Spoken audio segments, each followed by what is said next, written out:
Home of ক্রিকেটে এ যেন তারার মেলা। জাতীয় দলের মহাতারকাদের অবর্তমানে শেরে বাংলায় দেখা গেল জাতীয় দলের সংস্পর্শে কিংবা যাওয়া আসার মিছিলে থাকা শামীম, সোহান, আফিফ, মিরাজদের। ব্যর্থতায় মোড়ানো এক বিশ্বকাপ শেষে দলের সঙ্গে দেশে ফিরেছেন আফিফ হোসেন ধ্রুব।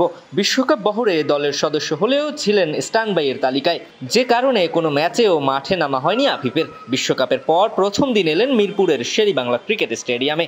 যদিও এদিন কোনো অনুশীলন করতে দেখা যায়নি এই বাঁহাতি ব্যাটারকে। একাডেমিতে এসে বেশ কিছু সময় জিম করে ফিরে গেছেন মিরপুর থেকে, কারণ এই আফিফের মধ্যে রয়েছে জাতীয় দলের ঢোকার ক্ষুধা। আফিফ ছাড়াও এদিন মিরপুরে দেখা গেছে একসময়ের হার্ড হিটার হিসেবে বিবেচনায় রাখা শামীম হোসেন পাটোয়ারি ও তারই অনূর্ধ্ব 19-এর টিমমেট পারভেজ হোসেন ইমনকে।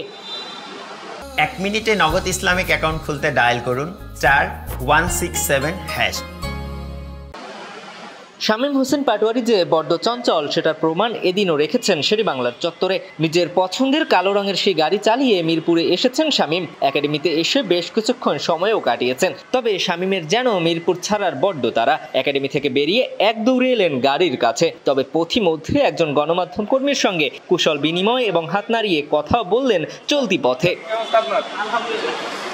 আফিফ শামীমদের মতো মিরপুরে এসেছেন উইকেটরক্ষক ব্যাটার নুরুল হাসান সোহানও। জাতীয় দলে নেই দীর্ঘদিন ধরে, তবে নিজেকে আবারও জাতীয় দলে ফেরাতে কাজ করে যাচ্ছেন প্রতিনিয়ত। শামীম, পারভেজরা যখন খোশ মেজাজে তখন মিরপুরে এসেই সোহানের গন্তব্য একাডেমির জিমে, কারণ জাতীয় দলে ফেরার আকাঙ্ক্ষা এখনও যে পিছু ছাড়েনি এই উইকেটরক্ষকের। সোহানের মতোই বরাবরই ক্রিকেটকে নিজের ধ্যান জ্ঞান মনে করেন অলরাউন্ডার মেহেদী হাসান মিরাজ। ওয়ানডে ফরম্যাটে নিয়মিত হলেও সর্বশেষ টি-20 বিশ্বকাপ দল থেকে পড়েছেন বাদ। এমনকি সবশেষ বিপিএলটাও ভালো যায়নি মিরাজের। ব্যাট হাতে নেই রানের দেখা, বল হাতেও করতে পারেননি তেমন কিছু। তাই তো মিরাজও নিজেকে সংক্ষিপ্ত সংস্করণের এই ফরম্যাটে ফেরাতে যেন বদ্ধপরিকর। সবাই যখন মিরপুর ছাড়তে ব্যস্ত, দুপুরের সূর্যের তাপ উপেক্ষা করে একাকী অনুশীলন করতেই মিরপুরে এসেছে মেহেদী হাসান মিরাজ। গাড়ি থেকে নামতেই দেখা অনুজ আকবর আলীর সঙ্গে। এ যেন দীর্ঘদিন পরে দেখা দুজনার। হাত মিলিয়ে জড়িয়ে ধরে করলেন ভাবের আদান প্রদান। একাডেমি থেকে বেরিয়ে আকবর যাচ্ছিলেন নিজের গন্তব্যে, কিন্তু মিরাজের উপস্থিতিতে তাকে নিয়ে একাডেমিতে ঢুকলেন অনূর্ধ্ব 19 বিশ্বকাপ জয়ী অধিনায়ক।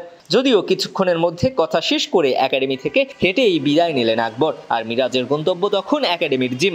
মিরাজ, আফিফ, শামীম কিংবা সোহানরা ছাড়াও এদিন মিরপুরে ছিল অনূর্ধ্ব 19 ও এইচপি ইউনিটে থাকা খেলোয়াড়দের আনাগোনা।